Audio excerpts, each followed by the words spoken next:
like your body feels heavy, but your mind feels light. Like I would never ever want that high again, honestly, because of everything that it did to me, my life and my child and me, period, like never. Right now, about 70% of our patients are testing positive for fentanyl upon intake. That's crazy. I mean, that means fentanyl is pretty much like in a lot of different drugs, which the research tells us is the case. I'm 21 years old and I was addicted to fentanyl up until like half a year ago. So I've literally been on fentanyl most of my childhood life. There comes a point in your addiction where you just can't, and you know you can't anymore. You know you're going to die. And I was at that point. I knew I was gonna die and I was gonna kill my daughter. And I knew that I had to get clean. CMS provides medication-assisted treatment. So we provide the 3 FDA-approved medications for opioid use disorder. And those 3 medications are methadone, buprenorphine, and naltrexone. We see everybody from somebody experiencing homelessness to your professional athletes. 1 in 3 Americans on the low point is directly affected by this. It's even closer to 2 in 3 Americans. I mean, it's huge.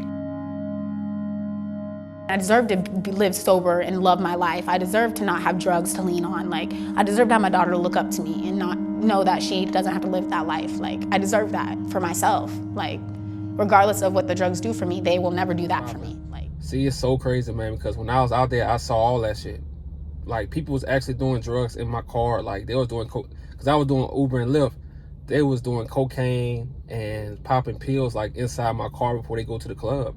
Like, it was insane. I never seen that in my life. And even in the South, like, people hide when they do drugs. They don't like to show you that they doing drugs. Like, they will hide. Like, you will never see that shit. So when I moved to the West, I'm like, damn, like, people not ashamed. They'll do it right in front of you. You know, so man, look, if you know somebody who on drugs, man, try to help them out. Like, try to get them to go to rehab, because that shit hurt my heart. You know, even a girl I met, you know, like, I picked her up. She gave me her number and stuff like that. We never hooked up or nothing like that. But it's crazy because the day that I left, she told me that she about to relapse. And I said, you about to relapse on what? And you can never tell, man. This girl works in corporate. Like, she works in the corporate world. You would never tell. And this girl said on fentanyl. I'm like, what the fuck? You only 25 years old. Like, that shit hurt my heart, man. So look, if you got people who on drugs, man, who dealing with stuff in their life, like, try to help them, bro. Don't take advantage of them. Try to help them. Don't get them the wrong information, because that's why I say people talk about all the perfect things in life. They talk about all the perfect things in the West.